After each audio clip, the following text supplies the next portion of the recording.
Nessa oportunidade, nesta segunda-feira, hoje dia 31, está comigo aqui a Elisa Giacomini Bezerra. Ela é psicanalista, analista do perfil comportamental, escritora, palestrante e com foco aí no atendimento de crianças e adolescentes. Então, nessa oportunidade, a gente vai estar conversando um pouquinho sobre família, né? Pai, mãe. Tempos difíceis, nunca foram fáceis, mas os tempos vão ficando cada vez mais difíceis. O distanciamento. Interessante que a internet, as redes sociais, o aparelho celular tem um grande poder, de aproximar as pessoas que estão longe e afastar as que estão perto da gente. E a gente vai conversar um pouco sobre isso com Elisa. Elisa, é um prazer muito grande tê-la aqui conosco nessa oportunidade. Seja bem-vinda. Boa tarde. Boa tarde, pastor. O prazer é meu. Obrigada a todos vocês, as famílias que eu acompanho. E é um bate-papo gostoso e daquilo que eu amo falar, que é família, né? Quem somos nós sem a nossa família? Pois é, nós vivemos dentro desse contexto. Agora, quando a gente fala em família, a gente hoje tem que pensar nos contextos familiares vários, né? Até bem pouco tempo a gente tinha aquela família nuclear, né? E papai, mamãe, os filhos, que chamam também a família margarina, né? Doriana. Então a gente tem aquela família ali reunida em torno da mesa. E hoje a gente tem sim alguns modelos familiares. E o que isso vem trazer para a gente, Elisa, no seu dia a dia, na sua profissão, no seu olhar, na sua leitura, essas mudanças foram muito rápidas, né? E os pais, principalmente, estão absorvendo ou estão perdidos nesse mar de novidades? Olha, pastor, uma coisa que a gente acompanha sempre e a gente está percebendo é que realmente as famílias elas estão perdidas, né? Os pais saíram da nossa época, né, da nossa geração, do autoritarismo para uma permissividade que eles não entendem os malefícios que isso traz. Então, muitos pais, muitas famílias hoje encontram-se perdidos por não saber qual o limite que eles podem entrar na criação de seus filhos. Muito se prega hoje na internet, tem a internet, graças a Deus, né? Senão a gente não poderia estar aqui conversando com toda essa audiência. E ela traz benefícios e malefícios. Por quê? Eles começam a assistir e entender algumas linhas de educação, né? Então eles começam, não pode entrar no quarto do filho, não pode acessar o telefone do filho, você está invadindo a privacidade. Isso é perigoso, porque enquanto pai, enquanto mãe, você é a autoridade. Foi lhe dado, né, por Deus, a autoridade de conduzir a sua família. Então existe esse abandono presente. A gente fala muito do abandono presente. O que é isso, pastor? É pior do que não ter um pai ou uma mãe em casa, porque eles estão em casa, mas para os seus filhos eles não estão. É interessante que hoje a gente também fala a respeito aí antigamente tinha um slogan na televisão contra as drogas. E esse slogan nunca mais esqueci, olha, faz muitos anos, que dizia assim: pais, adotem os seus filhos antes que um traficante o adote. Nossa. E é muito forte isso. Pais, adotem os seus filhos. Porque hoje a gente está vivendo essa realidade de filhos órfãos com os pais vivos, né? Exatamente. Filhos, é a questão da atenção, né? Muitos pais falam, nossa, quando acontece uma situação já na adolescência, e eles se perguntam, por que isso aconteceu, né? O que aconteceu? Nossa família é bem estruturada, o que houve? Onde é que a gente se perdeu no caminho? E é a questão do olhar. Porque se você é um pai presente e uma mãe presente, isso entende-se, pastor? A questão da dinâmica da atualidade. Pai e mãe fora de casa, a gente entende que as demandas são diferentes de antigamente, mas não dá para você delegar uma função que é sua. A responsabilidade de criar um ser humano. Não dá para terceirizar. Não tem como terceirizar. Você conta com uma rede de apoio, que são os avós, as babás, mas a responsabilidade de educar é sua, de criar aquele ser humano para uma sociedade melhor, para ele fazer a diferença lá na frente. Então, quando eles pegam os filhos em casa, se eles estão observando, acompanhando, independente dessas demandas, eles vão perceber alguma mudança. Eles vão perceber que alguma coisa não está certa. Só que os pais não olham para os filhos mais. É interessante que lá no meu tempo, estou com 63 anos, Jovem. Então lá no meu tempo de criança, a gente via a idade escolar 7 anos. Sim. Né? Então a idade de ir para a escola, no meu tempo, 7 anos. De idade. Hoje as crianças já nascem e já estão colocando dentro de uma escolinha, de um hotelzinho, né? Ou seja, mesmo a gente indo para a idade escolar, a maioria hoje de quem nos atende no dia a dia, de advogados, médicos, mais da geração passada, começaram a estudar com 7 anos de idade, né? Ou seja, de 0 aos 7 anos, a responsabilidade era do papai e mamãe. Toda a educação, a formação era dentro do lar, não é isso, Elisa? Isso. Era assim, é legal ir para a escola cedo, é legal, tá socializando, é muito interessante. Mas realmente, se você olha lá para trás, a gente só entrava com 7 anos para alfabetizar. Isso. E algumas famílias, elas não compreendem com todo esse desenvolvimento, que às vezes a gente não entende como desenvolvimento, eles delegam para a escola, ou para a igreja, a catequese, né? Eles delegam essa responsabilidade de ensinar valores, que são o pilar da família. Então, a escola ela vai ensinar matemática, português, história. E algumas famílias, alguns pais, eles ficam até chateados algumas vezes. Não, mas a escola não está fazendo o papel dela. Não, mas o catequista não está fazendo o papel dele, né? A escolinha dominical. E não é isso. Lá eles vão absorver um outro conteúdo, eles vão ter um outro aprendizado. O que se vive dentro da família, só se vive dentro da família. Isso a gente fala, como o senhor falou no começo da nossa entrevista, de todos os tipos de família.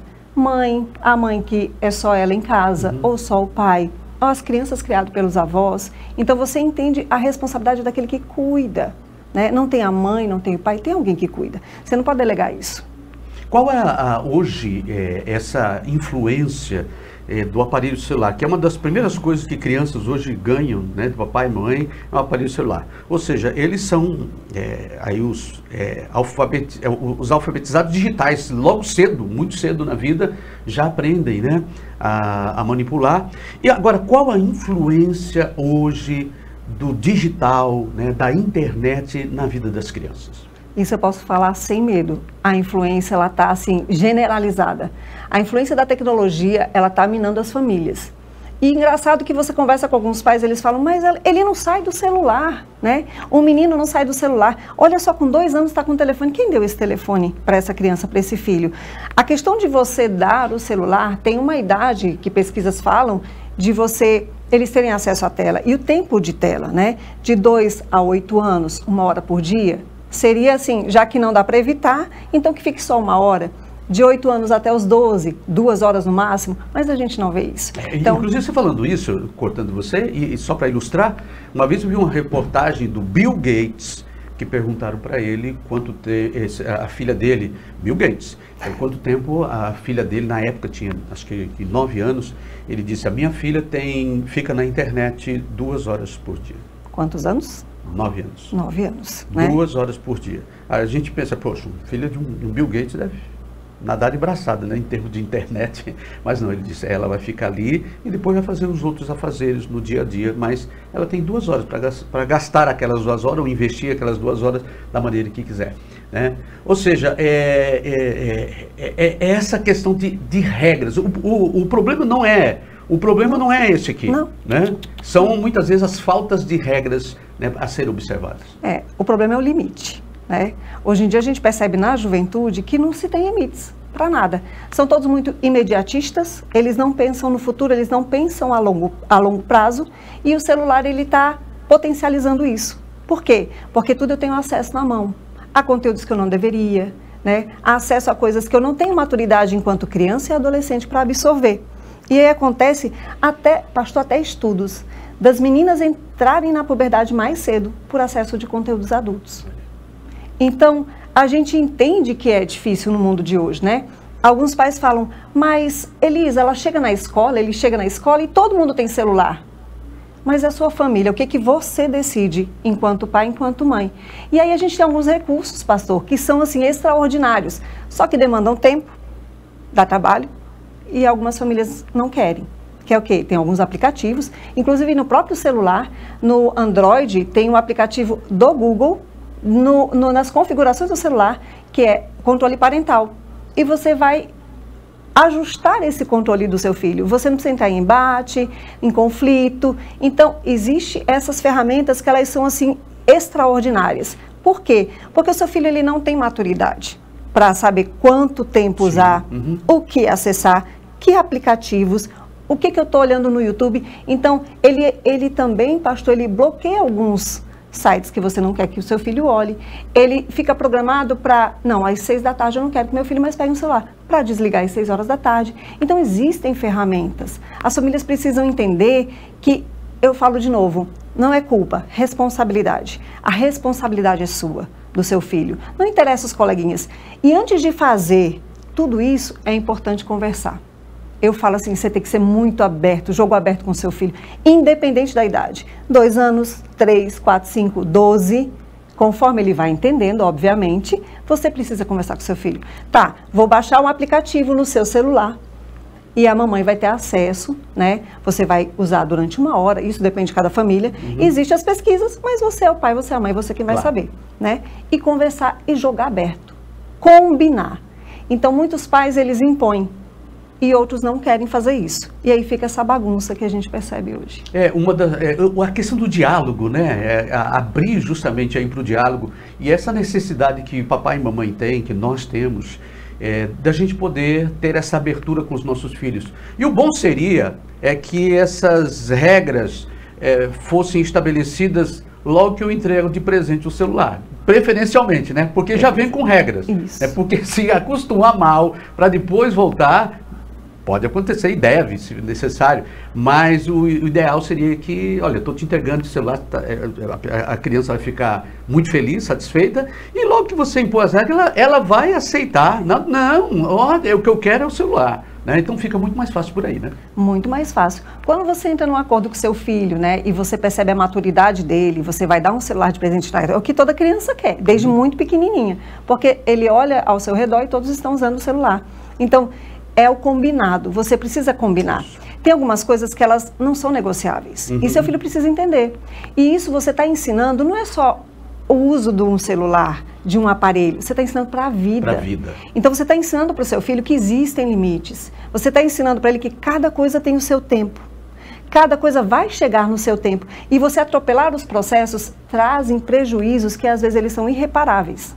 Principalmente para criança e adolescente. Olha, isso é de suma importância, papai e mamãe, você que está nos ouvindo, nos acompanhando, e a gente poder estar discutindo. E essa discussão que nós estamos tendo aqui, ela precisa ser estendida para a família, né? Reunir a família e discutir essas coisas. Infelizmente, hoje a gente tem se autoanalisado muito pouco, a família se autoanalisar, né?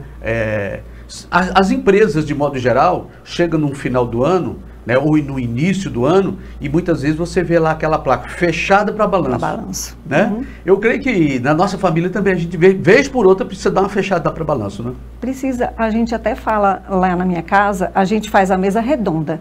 Então, a gente, dependendo da necessidade, não tem uma data X, mas dependendo da necessidade, sentamos os 4, né? Os 4, sou eu, meu esposo, minha filha de 19 anos e a de 14 anos, e a gente começa a conversar e entender o que está incomodando cada um. E os filhos têm queixas contra a gente também. Sim. E você precisa aceitar. Você tem que olhar com muito amor e aceitar. Porque o seu filho precisa entender que ele é respeitado, que tem autoridade em casa e que você confia nele. Ou seja, tem algumas coisas, como você disse há pouco, que são inegociáveis. Tem. Mas a maioria das coisas pode ser negociada, né? Pode, inclusive combinado com os seus filhos. Tarefas de casa, por exemplo, alguns pais pagam mesada em cima de tarefas de casa que o filho faz. Arrumar a cama, ganha mesada. Né? Jogar o lixo fora, ganha mesada. Quando eles fazem. Isso não tem que ser remunerado. É participação em casa. Você é família? Sou família. Então é a sua casa. Então algumas situações, se ajustadas desde do menor detalhe, sabe, pastor? Dá para construir um ser humano assim incrível. Olha, e isso é importante demais, sabe? Essa questão de você simplesmente remunerar, pagar para... Ou seja, já está pago. Aquele lixo, né, é resultado de coisas que você já ganhou em casa, né? O alimento, né? Às vezes uma coisa que você está descartando agora, mas já foi usado, ou seja, já está pago. Sim. Né? Ou seja, e outra coisa... eu entendo assim que tudo da família é uma conquista de todos, né? Aquele salário do papai, né, da mamãe, é uma conquista também dos filhos, né, na cooperação. Eu lembro que quando nós tivemos no Brasil aquela situação de apagão, que a gente tinha que controlar a energia elétrica em casa. Foi muito gostoso lá em casa, porque a gente reuniu todo mundo e disse, olha, porque se a gente passasse de 1 kW lá, a gente pagava mais. Sim. E a gente, olha, então nós não podemos passar disso aqui. Então vamos aqui, o que a gente vai fazer? Olha, então o computador vai ficar ligado de tal a tal hora, certo? Ok. Passou no corredor, precisou acender, acendeu, apaga. E aí, ou seja, a gente foi colocando e todo mundo se envolveu. E no final do mês, quando a gente ia fazer aquele balanço, viu que a gente atingiu, aí era uma festa. Bom, agora, esse que a gente economizou aqui, bora comprar uma pizza, né? E a gente comemorava juntos. Excelente, extraordinário. E uma coisa também que os pais, eles ficam muito em dúvida, né? Mas eu vou ter que monitorar, vigiar o meu filho o tempo todo?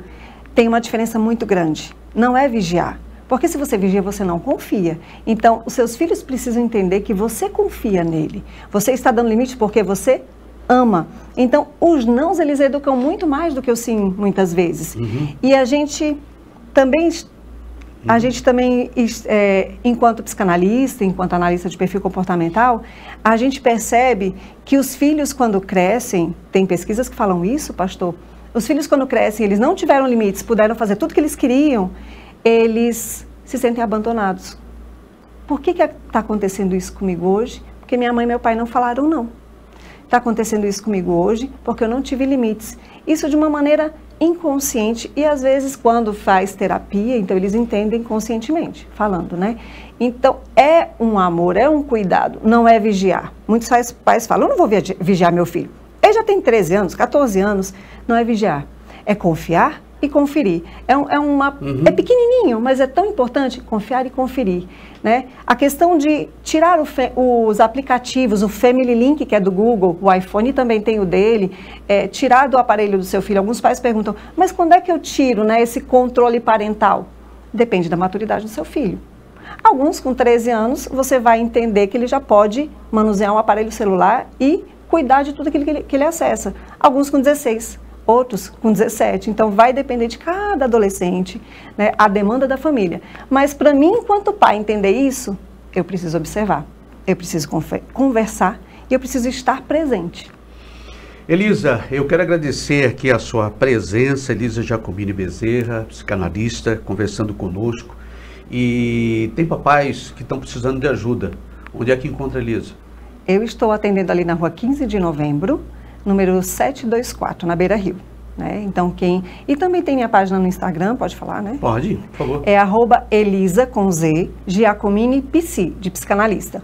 Então, eu coloco conteúdos diariamente, podem te ajudar muito. Então, pai e mãe, é desafiador? É, mas é muito possível que a gente consiga alinhar as famílias mesmo nadando contra a correnteza. E eu estou sabendo também, antes de a gente encerrar aqui, que vai estar conosco aqui na TV. Sim. Coisa boa, vamos falar um pouquinho, vai estar mais presente com a gente aqui na TV Meio Norte. Sim, eu e Sérgio, meu esposo, a gente vai estar trazendo assuntos da atualidade, dúvidas, né, respondendo perguntas e um pouco da nossa experiência enquanto pais, psicanalistas e escritores, e esse atendimento que eu faço diariamente, trazer um pouquinho para você, telespectador, acompanha a gente a partir do finalzinho de agosto, ainda não tem data definida, mas estaremos aqui conversando com todos vocês, vai